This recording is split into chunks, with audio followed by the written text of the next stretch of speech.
Prezados alunos, damos prosseguimento à nossa disciplina Processo Civil e vamos analisar na aula de hoje o cumprimento de sentença. Mais especificamente, o cumprimento de sentença de obrigação por quantia certa. Na realidade, nós vamos, no início da nossa aula, relembrar alguns tópicos que foram objeto de nossa aula anterior e que são tópicos extremamente importantes para que nós possamos compreender a dinâmica do cumprimento de sentença de obrigação por quantia certa. E na aula de hoje também nós buscaremos passar um conteúdo prático mais efetivo. Então nós vamos verificar como funciona, como se estrutura uma petição de requerimento de cumprimento de sentença. Vamos aprender também como elaborar a planilha de cálculo que deve acompanhar esse requerimento de cumprimento de sentença de obrigação por quantia certa, deixando-se muito claro que aqui o nosso curso não é um curso de matemática, não é um curso de exatas, mas há alguns elementos que nós precisamos saber em termos de cálculo. Ainda que nós não façamos o cálculo, nós devemos compreender como é que funciona a incidência das taxas de correção, dos índices, de correção monetária e das taxas de juros. Isso vai ser na parte final da nossa aula. Bom, vamos lá. Relembrando tópicos que nós vimos em nossa última aula. Em nossa última aula, nós nos comprometemos a aprender o que é execução e quais são as espécies de execução. Então, nós afirmávamos que execução é o procedimento, é o conjunto de atos processuais praticados por um determinado órgão do Poder Judiciário com o objetivo de impor um cumprimento de uma obrigação contida num título executivo, mas obrigação essa que não foi voluntariamente cumprida. Não houve o cumprimento voluntário, há necessidade de se requerer ao órgão competente do Poder Judiciário que sejam tomadas as medidas, que sejam praticados os atos necessários a que seja efetivamente cumprida essa obrigação contida no título executivo. Para que nós tenhamos uma execução, é necessário que haja um título executivo. Isto é, o que vai ser executado será o título executivo. E nós já vimos também na aula passada que um título executivo, ele pode ser um título executivo judicial, que são aqueles previstos no artigo 515 do Código de Processo Civil, como, por exemplo, uma decisão judicial que torna exigível o cumprimento de uma determinada obrigação por quantia certa, ou uma determinada obrigação de fazer ou de não fazer, ou a obrigação de entrega de coisa. Então, uma decisão judicial que exija o cumprimento de uma obrigação é considerada um título executivo judicial. Vimos também que uma chamada sentença arbitral, o produto final do procedimento de arbitragem, também é considerado título executivo judicial. A decisão que homologa uma transação, uma autocomposição realizada num processo judicial, essa decisão homologatória tem natureza jurídica de título executivo judicial. Uma decisão que homologa uma autocomposição extrajudicial, então uma decisão judicial que homologa uma autocomposição que tenha sido realizada fora de um processo judicial, essa decisão homologatória também terá natureza de título executivo judicial. Também podemos incluir aí a decisão que homologa uma sentença estrangeira. Ela também é considerada um título executivo judicial. Está tudo lá no artigo 515 do Código de Processo Civil. E vimos também que o título executivo ele pode ter natureza extrajudicial. Serão considerados títulos executivos extrajudiciais aqueles que se enquadrarem em alguma das hipóteses do artigo 784 do Código de Processo Civil. Então, por exemplo, um título de crédito vencido e inadimplido, ele é um título executivo extrajudicial. Uma confissão de dívida assinada pelo devedor e por duas testemunhas instrumentais através de um instrumento particular é considerado um título executivo extrajudicial, entre tantas outras hipóteses constantes do artigo 784 do Código de Processo Civil. O nosso foco na aula de hoje é a execução de títulos executivos judiciais. Então, este é o nosso foco na aula de hoje. E nós já vimos na aula passada que, no que se refere ao título executivo, isto é, levando em consideração a natureza do título executivo, a execução ela pode ser uma execução de título executivo judicial, que recebe a denominação de cumprimento de sentença. Então, o cumprimento de sentença é nada mais, nada menos do que a execução de um título executivo judicial. E temos também a execução de título executivo extrajudicial, que recebe o nome de execução de título executivo extrajudicial. Então vejam, não há cumprimento de sentença de um título executivo extrajudicial. Por quê? Porque o cumprimento de sentença é o nome dado à execução de um título executivo judicial, de um título que esteja elencado numa das hipóteses do artigo 515 do Código de Processo Civil. Também vimos na aula passada que o cumprimento de sentença, isto é, a execução de título executivo judicial, vai se realizar, via de regra, vai se realizar no mesmo processo em que foi produzido esse título executivo judicial. Isto é, nós temos, por exemplo, uma sentença que exige o cumprimento de uma obrigação por quantia certa. Essa sentença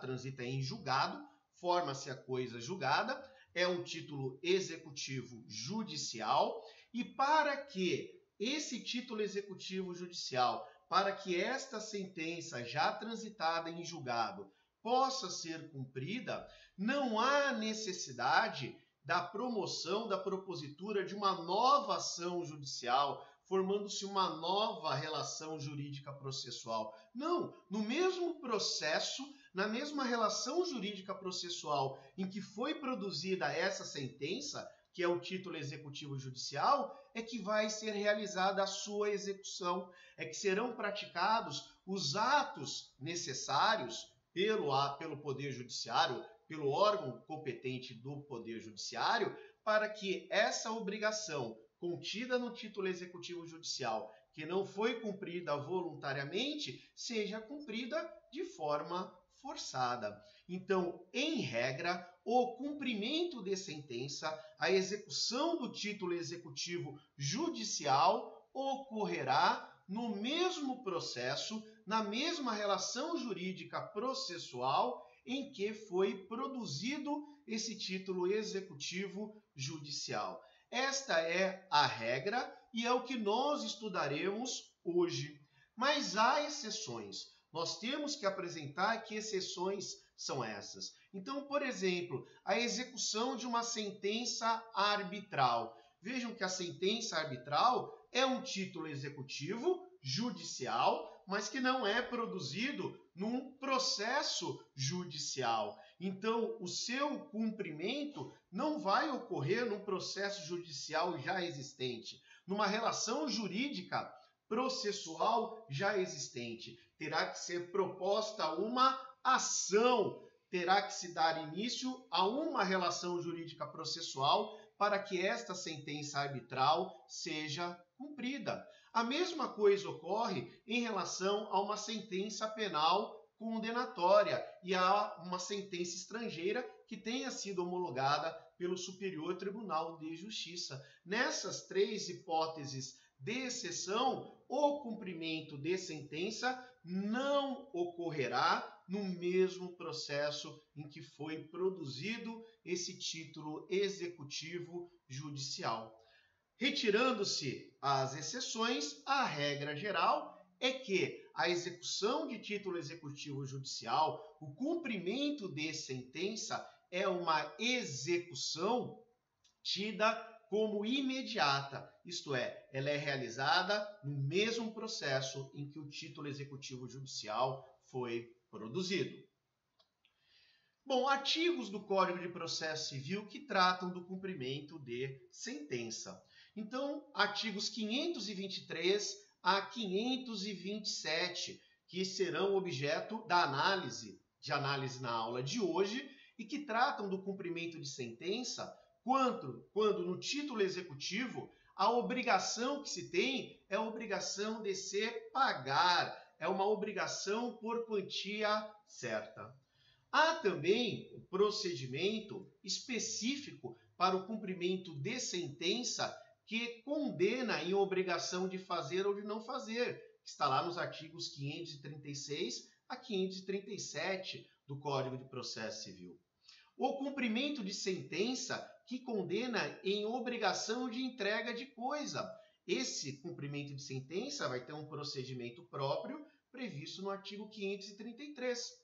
Sentença que condena na obrigação de prestar alimentos, em obrigação alimentícia. Também esse cumprimento de sentença terá um procedimento próprio que é tratado nos artigos 528 a 533. Cumprimento de sentença que condena em obrigação por quantia certa contra uma fazenda pública. Vejam que esse cumprimento de sentença também terá um procedimento específico que é tratado nos artigos 534 a 535.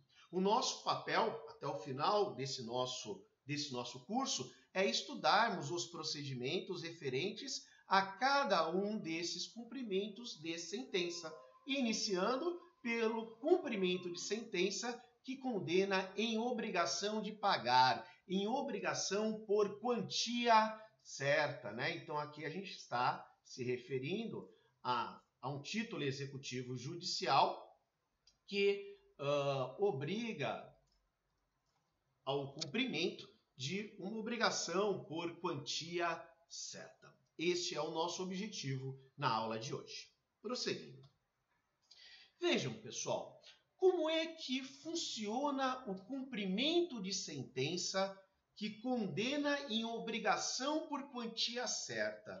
Como é que funciona, em regra, o cumprimento de sentença, de uma sentença, que condena em obrigação de pagar uma quantia certa? Vejam, senhores, que nós temos aqui o título executivo judicial. Então, a gente pode ter aqui uma sentença que esteja condenando o réu a pagar determinada quantia para o autor. Posso ter um acórdão de natureza condenatória em obrigação por quantia certa. Eu tenho aqui um título executivo judicial. Vejam que esse título executivo judicial, ele pode e é, em regra, líquido, mas pode acontecer de nós termos um título executivo judicial que seja ilíquido, Isto é, se o título executivo judicial condena por quantia certa, fixando qual é o índice de correção monetária, fixando qual é a taxa de juros, apontando qual vai ser a periodicidade da aplicação da correção monetária e da taxa de juros, e apontando quais são os termos iniciais de incidência da correção monetária e da taxa de juros, nós temos uma sentença líquida. Temos um título executivo judicial líquido. Caso não contenha essas informações, nós temos que o título executivo judicial é ilíquido. Um título executivo judicial ilíquido, não líquido, tá? Se ele não é líquido, antes de se entrar na fase de cumprimento de sentença, antes do requerimento de cumprimento de sentença, ele terá que passar pela fase de liquidação de sentença, como nós já estudamos na nossa penúltima aula. Se o título executivo judicial for ilíquido, nós teremos um procedimento de liquidação de sentença. Pode ser uma sentença por pode ser uma liquidação de sentença por arbitramento, pode ser uma liquidação de sentença pelo procedimento comum. Isso que nós já estudamos. E o objetivo da liquidação de sentença é transformar um título executivo judicial que é ilíquido num título executivo judicial que seja líquido. Pois bem, a partir do momento que o título executivo judicial ele é líquido, a partir do momento que ele é líquido, seja porque ele já nasceu líquido, seja porque já foi realizado o procedimento de liquidação de sentença, nós vamos ter início ao procedimento do cumprimento de sentença. Então vamos imaginar que nesse título executivo judicial haja a condenação do réu no pagamento de R$1.000 ao autor, corrigidos pelo índice INPC, a incidir do dia 1º de janeiro de 2019 a 31 de maio de 2019. E juros de mora de 1% ao mês a incidir de forma não capitalizada, isto é, de forma simples, da data do dia 1º de janeiro de 2019 ao dia 31 de maio de 2019. Então imaginem os senhores, esse título executivo ele é judicial, é uma sentença, no exemplo que nós estamos dando, e ele já é líquido. Se ele já é líquido, isto é, tem os elementos necessários para se apontar efetivamente qual é o valor devido hoje, nós sabemos que esse título executivo judicial ele é líquido. Então nós não precisamos da liquidação de sentença e nós já partimos para o requerimento de cumprimento de sentença. O artigo 523, do Código de Processo Civil determina que inicia-se o cumprimento de sentença mediante o requerimento da parte credora, mediante o requerimento da parte exequente, da parte credora. Então, a parte credora é que terá que movimentar o processo requerendo o cumprimento de sentença. Esse requerimento, se trata de um requerimento simples, de uma petição simples, não é uma petição inicial. Nesse nosso contexto, essa petição não é uma petição inicial, é uma simples petição que vai requerer o cumprimento de sentença, e esta petição ela deve conter os requisitos do artigo 524 do Código de Processo Civil. Não há necessidade dessa petição cumprir os requisitos do artigo 319, que são os requisitos para a petição inicial. Não se trata de uma petição inicial, se trata de uma simples petição de autoria do credor, do exequente, em que ele requer o cumprimento de sentença. Ele requer o cumprimento, a execução de um título executivo judicial. Pois bem, uma vez feito esse requerimento, o que o juiz fará? O juiz determinará a intimação do a intimação do devedor, para que o devedor, o executado, pague o valor no prazo de 15 dias. Então, uma vez requerido o cumprimento de sentença, em o juízo verificando que a petição de requerimento de cumprimento de sentença preenche todos os requisitos legais, o juiz vai determinar a intimação do devedor para que ele pague o valor constante desse requerimento, o valor calculado e apontado nesse requerimento do artigo 524, e no prazo de 15 dias. Vejam que aqui, em relação à intimação, em regra, essa intimação ela será feita na pessoa do advogado do executado. Será feita na pessoa do advogado do devedor, né? Se, obviamente, esse devedor tiver advogado já constituído nos autos do processo.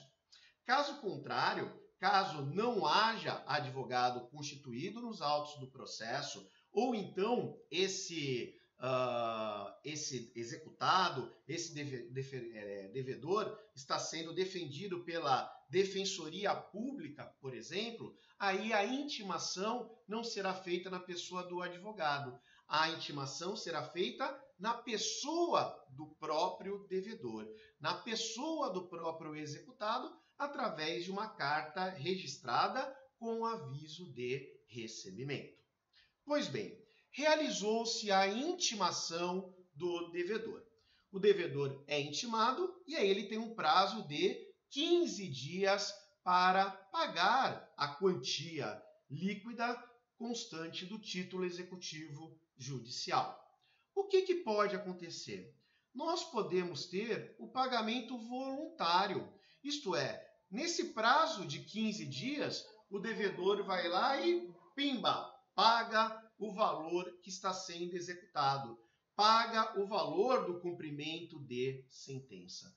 Uma vez pago o valor no cumprimento de sentença, nós temos a solução do cumprimento de sentença. O cumprimento de sentença se extingue. Houve o cumprimento da obrigação que consta do título executivo judicial e cuja execução foi requerida pelo credor no seu requerimento na forma do artigo 524. E é bastante importante, agora que eu vi, pessoal, por favor, aqui não é requerimento do devedor, por favor, tá? Aqui é requerimento do credor, tá? Então, o credor é que requer o cumprimento de sentença. É o credor que, na forma do artigo 524, vai requerer o cumprimento de sentença, vai requerer a execução do título executivo judicial. E a partir desse requerimento, o juiz vai intimar, aí sim, o devedor para que ele, devedor, proceda ao pagamento no prazo de 15 dias. Se o devedor pagar no prazo de 15 dias, está resolvido o problema. Agora, caso não haja o pagamento, o que acontece? Essa execução, ela torna-se uma execução forçada. Se no prazo de 15 dias, nesse prazo para pagamento voluntário, o devedor não cumpre a sua obrigação, o que nós teremos? Não havendo o cumprimento, o pagamento no prazo de 15 dias, olha o prejuízo. Haverá a incidência de uma multa de 10% sobre o valor em execução. Então, nós teremos uma multa de 10%. E mais, pessoal, também haverá a fixação de honorários advocatícios no importe de 10% do valor executado. Então, vejam os senhores, o simples fato de iniciado o cumprimento de sentença, eu, devedor, sou intimado para cumprir a sentença no prazo de 15 dias. Eu não realizo o pagamento. Não realizei o pagamento no prazo de 15 dias, esse meu débito, eu como devedor, terei esse meu débito acrescido de 10%, acrescido de multa de 10% e acrescido de honorários advocatícios de 10%. Se eu pagasse dentro dos 15 dias, não haveria a incidência dessa multa e nem haveria a incidência de honorários advocatícios. Como eu não realizei o pagamento nesse prazo de 15 dias, vai haver o acréscimo dessa multa e de honorários advocatícios. Além de que o juiz já vai determinar, né, uma vez ultrapassado esse prazo, o juiz já vai determinar a expedição de mandado de penhora e avaliação de bens. Já vai determinar que sejam penhorados bens do executado, bens do devedor. Então vejam, isso tudo ocorre numa velocidade normalmente rápida. Ah, Denis, mas eu, devedor, não tenho como me defender nesse cumprimento de sentença? Tenho sim como me defender. Né? Eu tenho a possibilidade, onde está o nosso cursor, está aqui, nós temos a possibilidade de ofertar a impugnação ao cumprimento de sentença, que seria, entre aspas, a defesa a esse cumprimento de sentença. A impugnação, que nós estudaremos na nossa próxima aula, mas que eu já posso afirmar a vocês que o prazo para impugnar, ele se inicia a partir do término do prazo para o pagamento. Intimado o devedor para pagar, ele tem 15 dias para pagar. Se ele não pagar nesses 15 dias, a partir do 16º dia, acréscimo de multa de 10%, acréscimo de honorários advocatícios de 10%, já é determinada a penhora e avaliação de bens desse executado, desse devedor, e já passa a correr o prazo de 15 dias para a oferta de impugnação pelo executado. Bom, é possível que haja nesse prazo de 15 dias, um pagamento parcial, isto é, pagou-se parcialmente o valor, né? Então, na verdade, o valor era de R$1.000 e foram pagos somente R$500. Vai haver o pagamento parcial, só que da parte não paga, então eram R$1.000, só foram pagos 500 nesse prazo de 15 dias, os outros R$500 faltantes vão sofrer incidência de multa de 10%, honorários advocatícios de 10%, e além de que haverá a expedição, a determinação de penhora e avaliação de bens do devedor em relação a esse valor, a essa quantia que não foi paga. Isto é o que consta do artigo 523, parágrafo 2º do Código de Processo Civil. Então, vejam, e é bastante importante, que hoje o processo civil brasileiro, ele prima muito pela rapidez, pela eficiência, pela busca da razoável duração do processo. Então vejam, senhores, que, como nós vamos estudar um pouquinho mais para frente, mesmo que o executado oferte impugnação ao cumprimento de sentença, esse prazo para o pagamento da dívida, a incidência da multa, a incidência dos honorários advocatícios, bem como a determinação para a realização de penhora e avaliação de bens, vai ocorrer. Esses procedimentos somente serão suspensos, somente deixarão de acontecer se a impugnação ofertada for recebida pelo juiz com efeito suspensivo. Isto, como nós vamos ver um pouco mais para frente, na nossa próxima aula, é algo bastante raro de acontecer.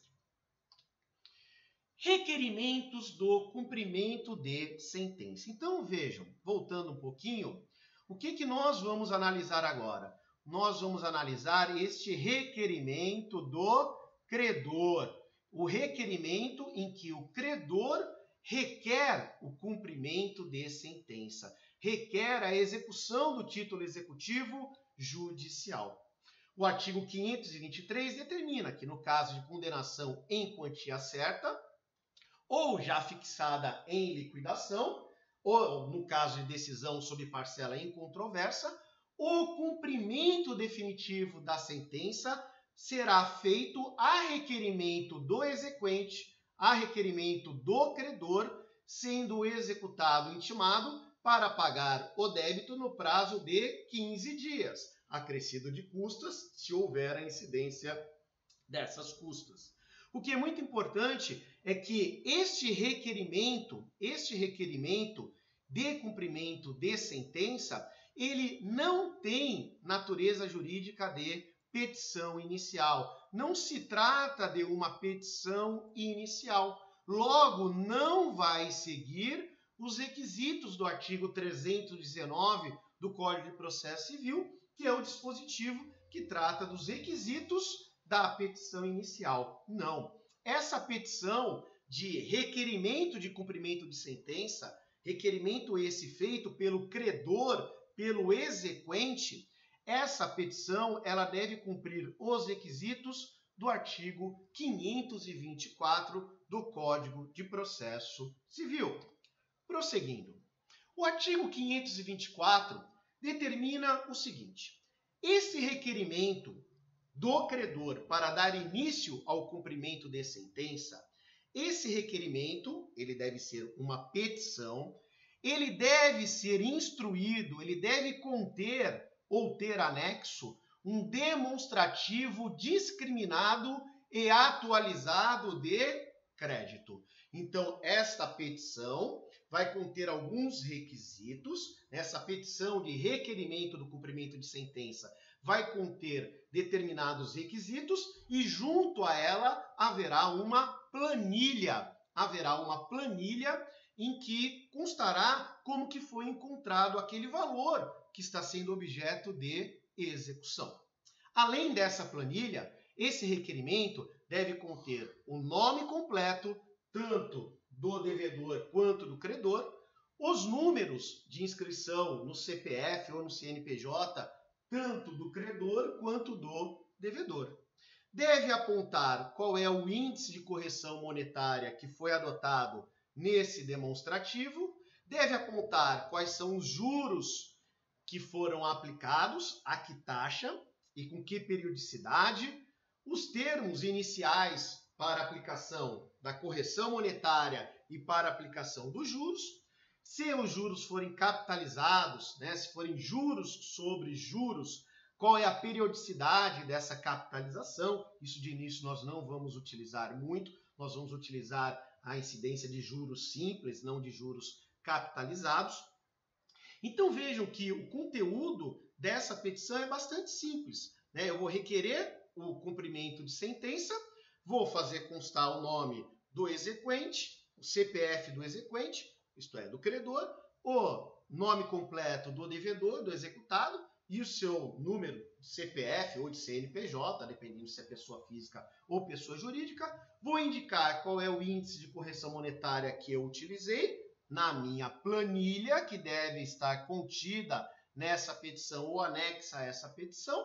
Então, qual foi o índice de correção monetária que eu utilizei, qual foi o termo inicial e o termo final da incidência dessa correção monetária, qual foi a taxa de juros que eu apliquei e qual foi o termo inicial e o termo final de aplicação dessa taxa de juros e, se forem juros capitalizados, qual é a periodicidade dessa capitalização de juros. Então, vejam que o artigo 524, ele exige somente essas informações. Se eventualmente houver a necessidade de desconto obrigatório, se, por exemplo, for uma situação em que haja necessidade de retenção de imposto de renda pessoa física ou de imposto de renda pessoa jurídica, se tiver que ser realizado um desconto obrigatório, uma retenção obrigatória, deve ser especificada nessa petição qual é o desconto tido como obrigatório. E algo, pessoal, que não é obrigatório, mas, na verdade, o que o legislador buscou foi a celeridade processual. Então, sempre que possível, nessa petição, nós já vamos requerer, nós já vamos apontar, quais são os bens que possam ser penhorados caso o devedor, caso o executado não realize o pagamento no prazo de 15 dias a contar da sua intimação. Então, Então vejam, senhores, que é uma petição simples. Bom, mas, Denis, eu tenho que anexar a essa petição documentos? Vejam, primeiro nós temos que juntar a planilha de cálculo, que a gente já vai ver uma ilustração dela daqui a pouquinho.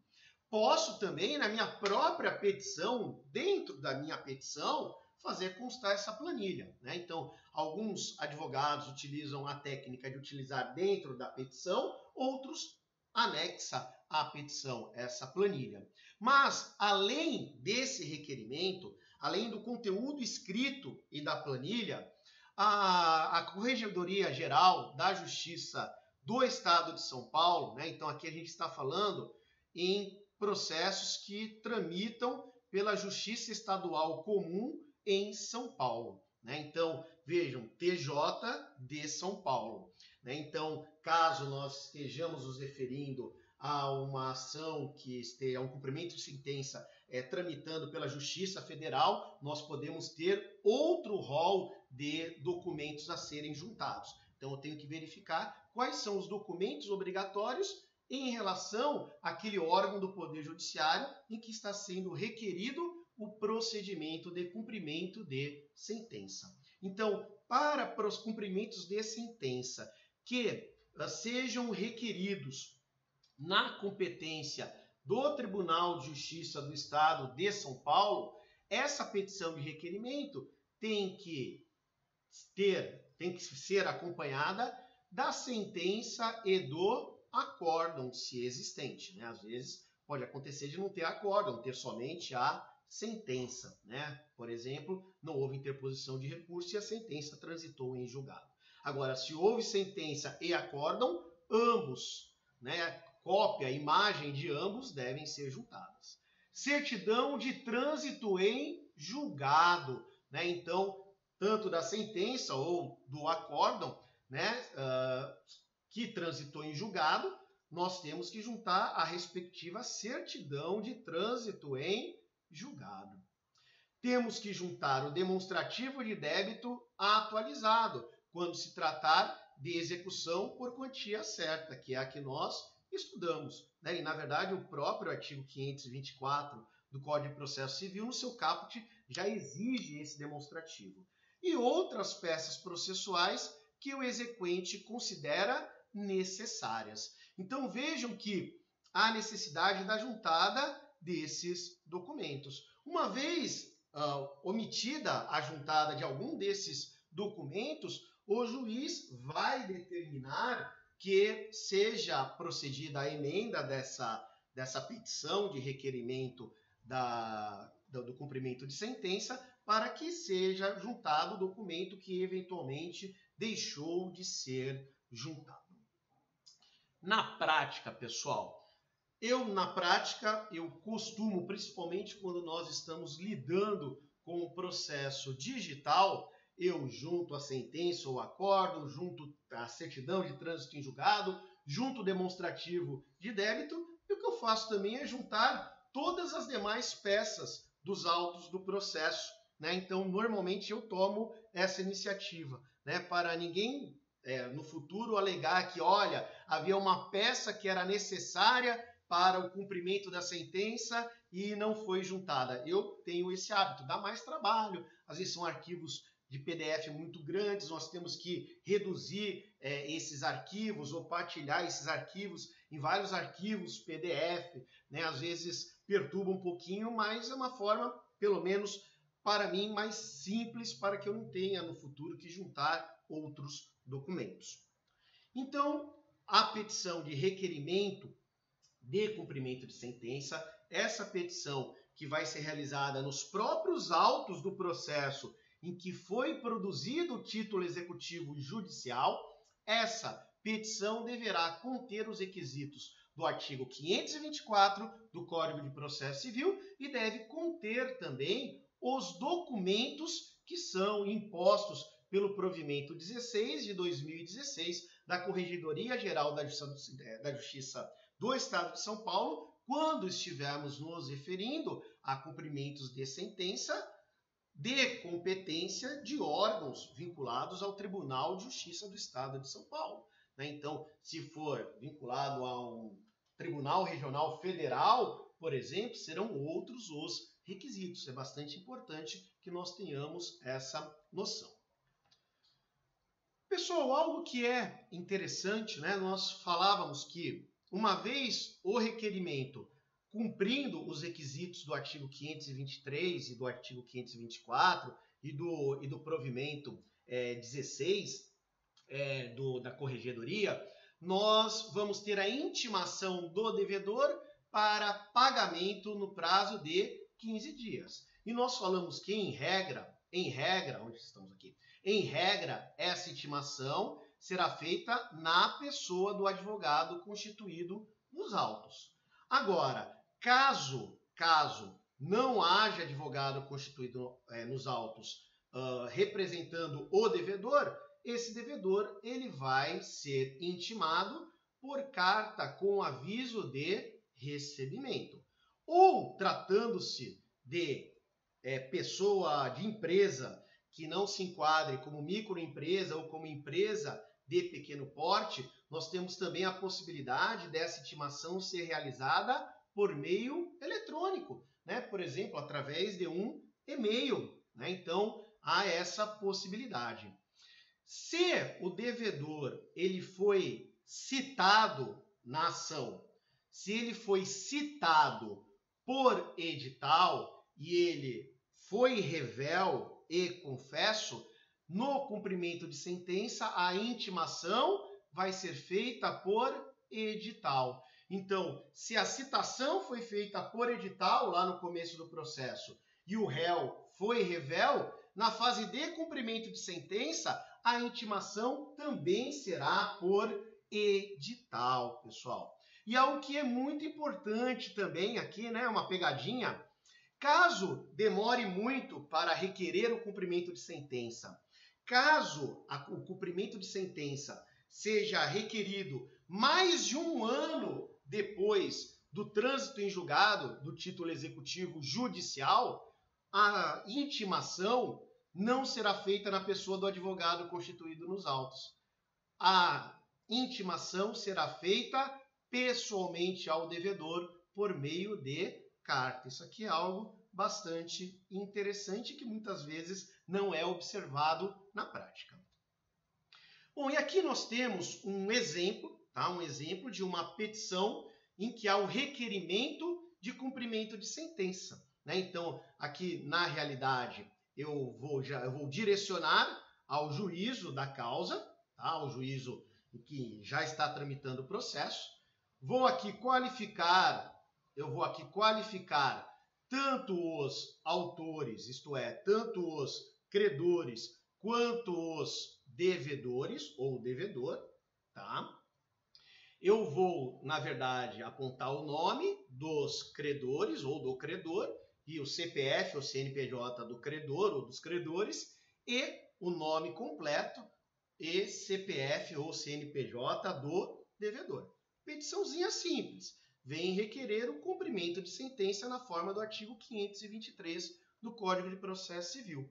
Eu costumo fazer um breve relato apontando qual é a origem desse nosso título executivo judicial. Então eu conto aqui um pouquinho a história do processo, conto qual é o título executivo judicial, conto que ele já transitou em julgado, ponho aqui o dispositivo, eu descrevo o dispositivo desse título executivo judicial, tá? Isso não é obrigatório, mas eu costumo fazer nas minhas petições.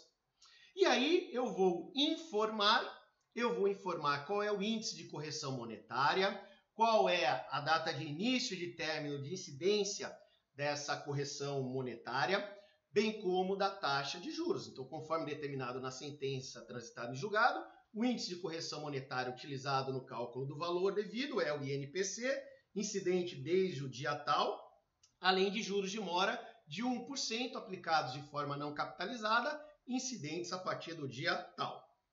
Ora, excelência, o crédito total dos exequentes, né, dos autores aqui no caso, apurado é de tantos reais, atualizados até tal dia. conforme anexa planilha de cálculos. E eu vou fazer, juntar nessa petição, uma planilha de cálculo, né? Então, aqui está o resumo da minha planilha de cálculo, né? E aqui está a planilha propriamente dita, né? Em que eu aponto quais são os valores principais, qual é a correção monetária, aponto o valor corrigido, incido